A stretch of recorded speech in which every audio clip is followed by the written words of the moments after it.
I know you have a different story and how you got into the entertainment game. I'd love to hear it. Yeah, and thank you for having me here. Of course. Appreciate it. Yeah. Yeah, I started in entertainment industry like when I was really young.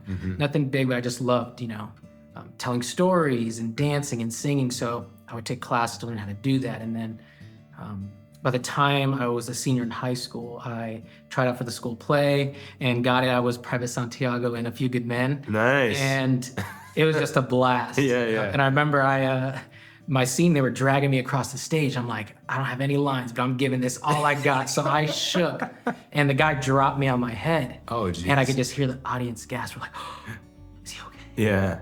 And I just kept going with it. Yeah, They go in the back. So I had a blast doing that. And that really sold it for me. And then since then, I tried out for a couple agencies in Ohio. Okay. And then from there, I got a scholarship to go to a school in New York. And then that's where I really started training as an actor. What was that journey like, starting out in New York and training in New York? It was tough. It was a new ball game. I know. Going from Ohio to New York. That's why I came from Arizona and went to New York. Oh, yeah? Yeah, that was like culture shock. Oh, humongous. Like, small town, Ohio, and then to the big city. You're like, what do I do? Where do I go? Well, our family's from Eaton, which is about 100 miles south of Columbus. And they got their first Walmart in 2007. And I still have family members that, like, on a Friday night, they go hang out at Walmart. It's a small town. It's like, let's pick the local spot to go to. Yeah. That's so cool. So when you got to New York, where did you study there?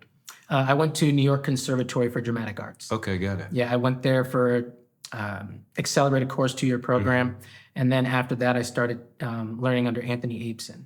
Okay. So he was my coach and mentor for a while before I moved here. That's cool. How did you decide to come here from New York? So it was an all God thing. Like my wife and I were working for a restaurant in Times Square, and we held out as long as we could. And then when it closed down, we kind of prayed about it. And then I was like, well, you can stay with us while you're transitioning to go over to LA, because that was the goal by the end of the years to come to LA. And we're like, all right, let's go. And then we moved within a week, came out here and was like, let's see how it goes. We visited LA, but we felt like Arizona was home to us. It's such an honor to have someone that's trained and started out in New York.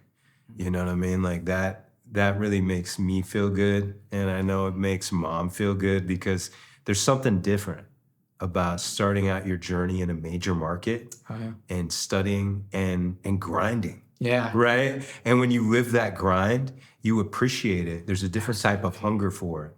And you're around a different caliber of artists. So you're, by being in the market, and we have a lot of people that come to Arizona and settle here, you're really helping to raise the expectation level of the market and challenge other local artists to be even better. So, we respect and appreciate that, man. Oh, thank you. It's cool that you settled here and didn't bounce right away. And who knows, maybe you'll end up bouncing to LA in the future, or doing a little bit of both. Because so many people now, I'm sure you've thought about that from Zoom. You can self-tape and send out, or Zoom callbacks, or it's just the business is very different since the pandemic. Yeah. From in-person to online, it was a big shift. Absolutely. Though it started, they still had it a little bit. Yeah. It was still, in New York, it was heavy on in-person auditions, which I love and I thrive on. I'm with you. So I feel like that, like, part of being an actor is our persona. And I feel like that's where, as an agency, whenever there's an opportunity to try to push talent in person, that's what we do. We say, no, meet them in person.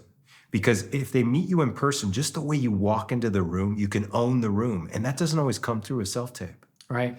And also, I feel like the art of self-tape is its own art form.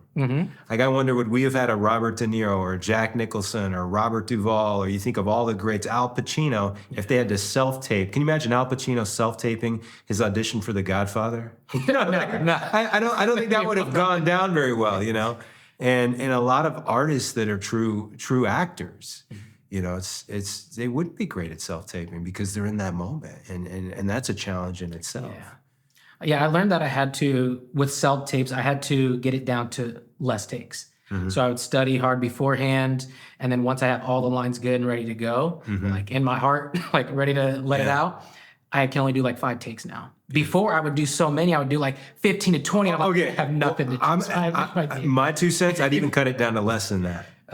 I'd do three max, and don't watch them right away.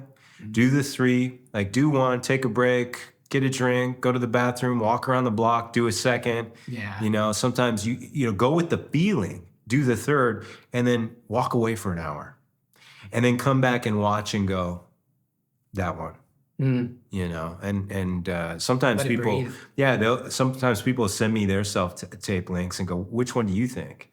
And like, I really look at the first 8 to 10 seconds, because I feel like right away, it's the opening moment. Like having You can see it in the eyes. Yes. Like the breath. Yes. Is he breathing or holding it right now? Think before you speak, you know, that opening silent thought. I learned that in Robert McCaskill's class, which was in, down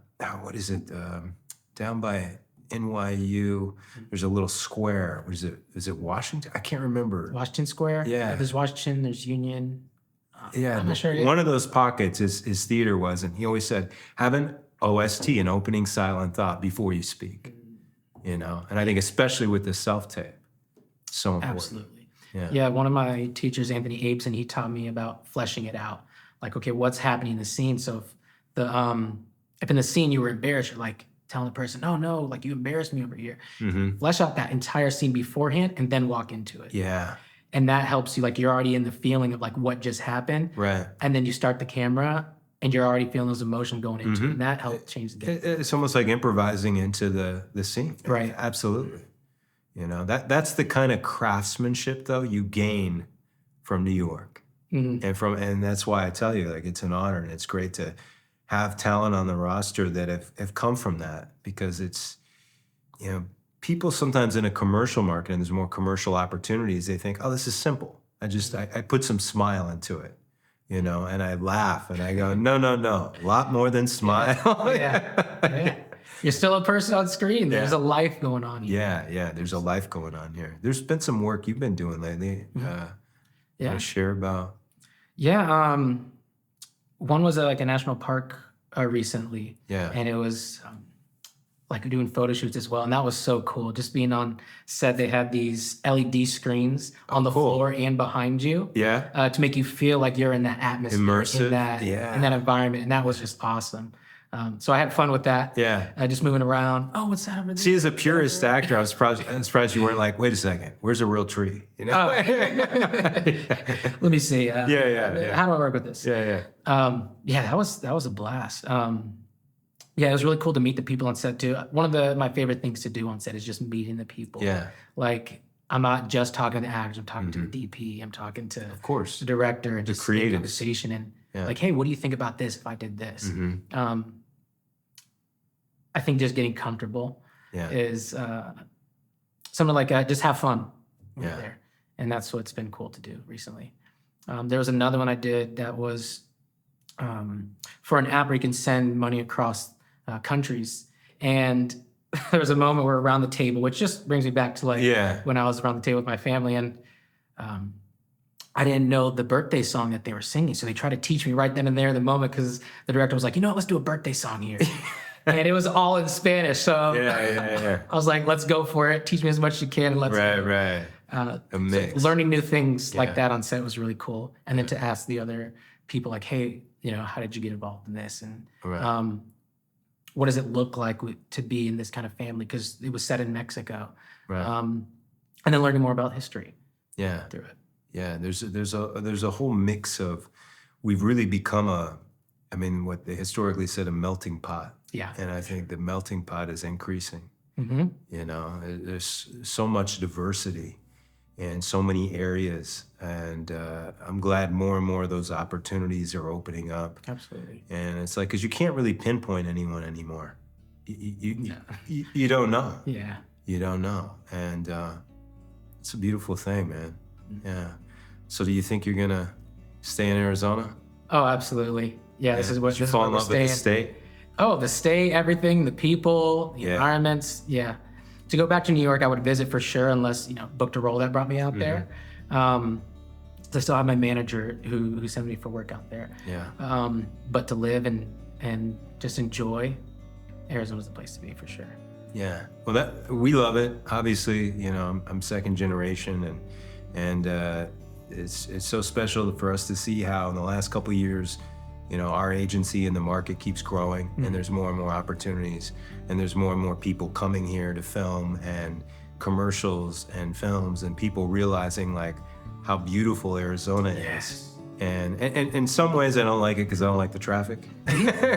Nothing like New York traffic or LA traffic, but there's a change there, and a lot of new artistic blood in the marketplace.